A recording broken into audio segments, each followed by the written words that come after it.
정부가 실업급여와 최저임금의 연동을 끊었습니다.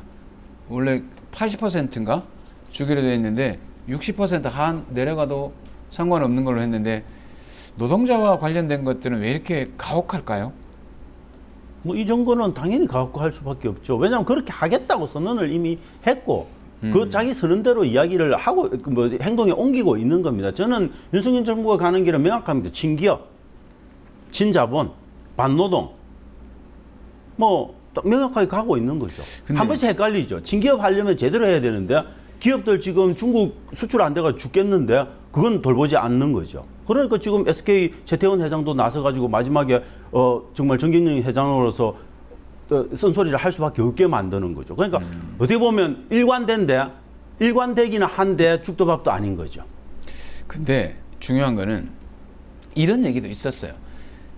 이 청년들이 정규직을 안 하고 한 1년 하고 실업급여를 또 좀 6개월 이렇게 타다가 또 다시 또 정규직이 아닌 비정규직으로 가고 그거가 바로 실업급여가 너무 많아서 그렇다라는 얘기를 듣기는 들었어요. 네.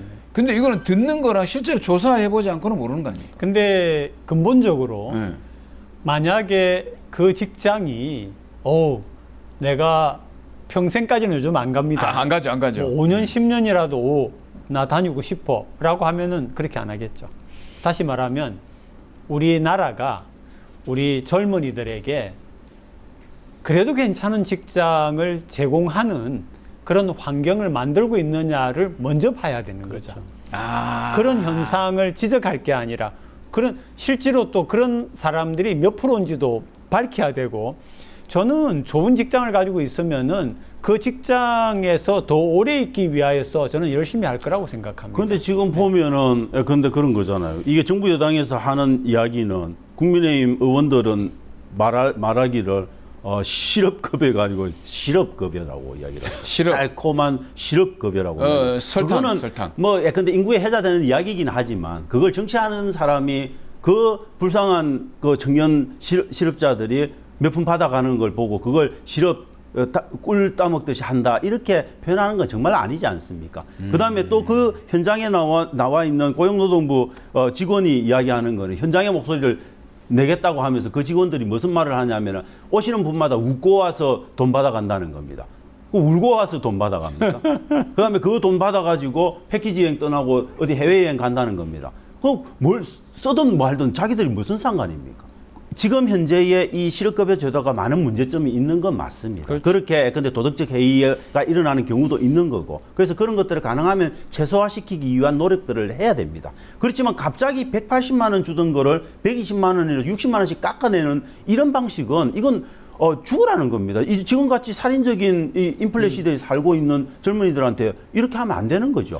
오히려 저는 그래서 그 도덕적 해이를 줄이기 위해서 제도적으로 뭔가를 고치기 위한 노력들, 근데 급여 기간을 조금 단축하거나 뭐 이런 문제들을 고민을 해야 되는 부분들이 있는 거죠. 바우처를 이용해서 그럼요. 재교육을 하는 방법으로 재교육을 할 수도 있고, 아니면 급여 기간이 지금 9개월로 기니까 이런 것들을 적절히 조정하는 노력을 하거나 뭐 이런 것들을 하거나, 아니면은 좀 더 적극적으로 직업을 찾는 사람에게 뭔가 더 인센티브를 줄 수 있는 노력을 하거나, 이런 제도적인 개선을 위한 노력을 해야 되는데 지금 그냥 청년들을 그냥 놀림감하고 청년들을 범죄자로 취급을 하는 거는 잘못된 거죠. 그러네요. 그러니까 우리 연구소가 35회까지 하면서 가끔씩 중요하게 강조했던 게 아마 디테일이었을 겁니다.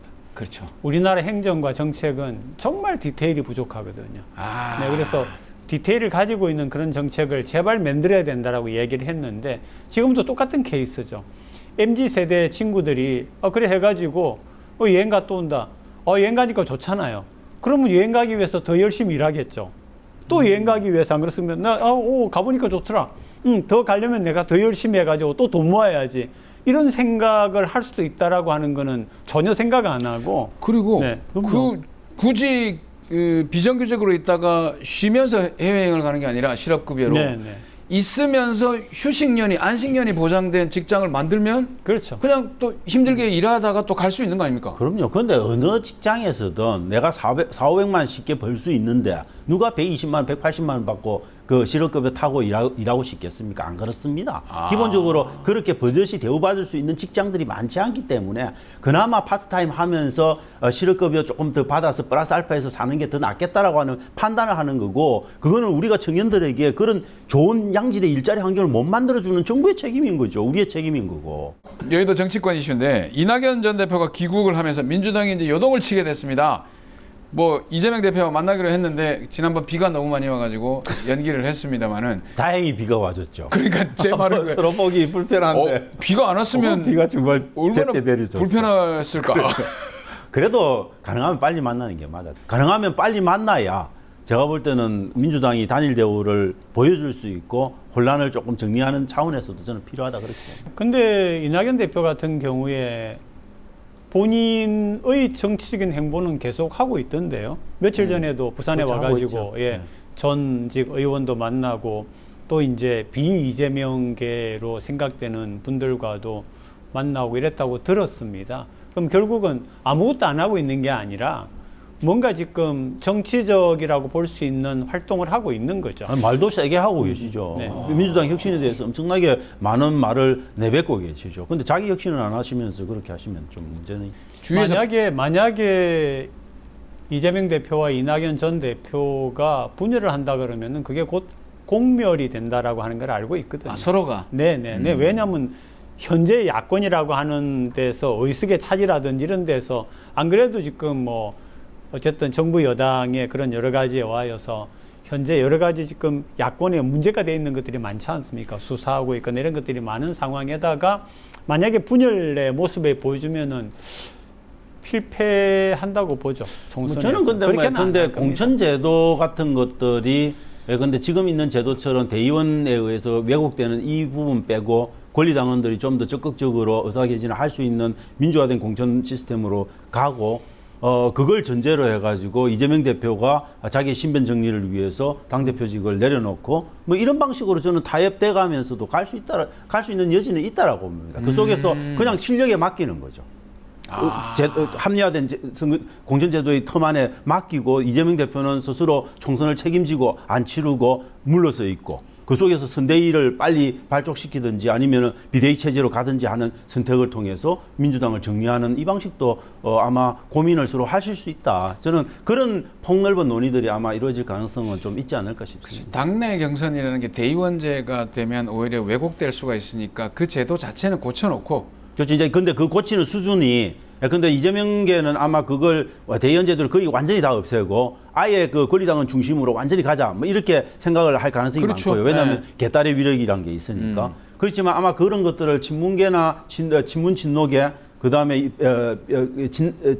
이낙연계는 받아들이기 어렵겠죠. 그럼 적당한 제가 볼 때는 어떤 타협점 이런 것들이 공천제도 안에서도 만들어지지 않을까. 그래서 대의원들의 어떤 대표의 어떤 숫자를 좀 줄이고 뭐 이런 방식으로 해서 좀 더 권리당원이 많은 영향력을 발휘할 수 있게 하는 수준에서 타협을 보면서 그걸 전제로 해서 이재명 대표가 그럼 이번 총선은 나는 좀 뒤에서 물러나 있고 일단 당에 부담을 안 드리겠습니다 하라고 물러나는 방법도 있는데 그거는 이제 각각의 이제 어떤 선택의 문제들이 있는 거죠. 그리고 또 한 가지 우리가 그 관전을 해야 되는 거는 두고 볼 일이지만 이낙연 대표가 귀국해서 내놓은 일성을 보면은 다음 대선에도 마음이 있다 확실히. 있죠. 일성. 당연히. 그러니까 다음 대선에 마음이 있다라고 하면은 총선도 굉장히 본인에게 가는 길에 중요하거든요.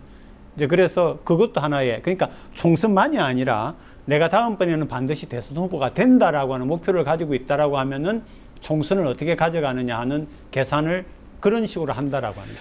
자, 그러면 국민의힘도 한번 보겠습니다. 예, 예. 지금 이준석 의원을 전 의원이죠.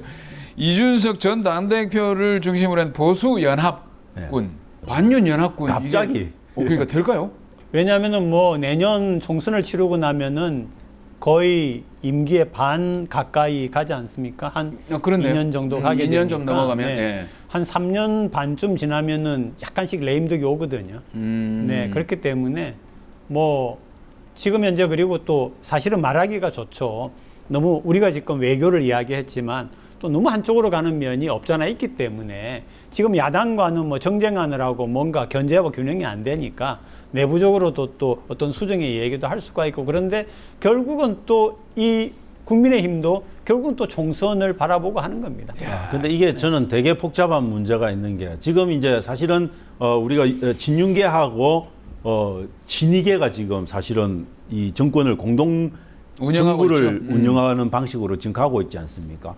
그 마지막 반대 쪽에다가 세력의 균형추를 만들어주고 있는 작업들이 저는 좀 일어나고 있다. 그래서 결국은 친박계하고 기본적으로 옛날에 비박계죠. 반박계군. 예. 이게 희한하게 결합하고 있는 모습이 보이죠. 색깔이 달랐던 사람들이 그렇죠. 하나로 모인다는 게 어떻게 보면은 이제 민주당은 현실적인 필요 때문에 만들어지는 거죠. 공천에서 삽바 싸움을 하기 위해서 세력과 세력 간의 합종 연행이 일어나고 있는데 어떻게 보면 친윤계하고 진이계는 이미 결합이 거의 이루어진 상태고 그 결합이 왜 이렇게 이루어졌는지는 설명 불가한데 이루어졌어요. 그 이제 중요한 거는 원래 박근혜를 놓고 싸우던 두 세력이 탄핵의 강을 건너서 어떻게 손잡을 수 있을까? 이게 이제 핵심 포인트라고 봐요. 이제 소위 우리가 말하는 이제 완전히 이제 보수 쪽으로 가 있는 그런 분들 같은 경우에는 다 불경 같은 경우는 보수이기는 한데 애매한 이런 시각이 있는데 그래서 이제 보수의 본거지, 보수의 본류는 TK라고 다 생각을 하고 있거든요. 그게 본류라는 건 참 좋은 표현인데. 네, 그렇게 하고 있기 때문에 아마 그런 것들을 친박이 활용 안 한다는 것도 정치적으로는 이상한 거죠. 아니, 저는 뭐 박근혜 대통령은 어쨌든 유영하 변호사 탄생시켜야 되고 몇 명이 있습니다. 그런 분들 다 정치적으로 입지를 만들어줘야 되기 때문에 당연히 친윤계가 만약에 그 손을 거부한다 그러면 당연히 유승민이나 이준석기하고 같이 갈 수밖에 없죠. 아무래도 총선이 계속 다가오면 다가올수록 여러 가지 합종 연행들이 이어지지 않겠습니까? 사실 그런 거 보는 게 또 정치적인 맛이, 정치를 보는 맛이긴 한데요. 자, 이렇게 해서 이제 중앙 정치 이슈들 한번 쭉 정리를 해봤습니다.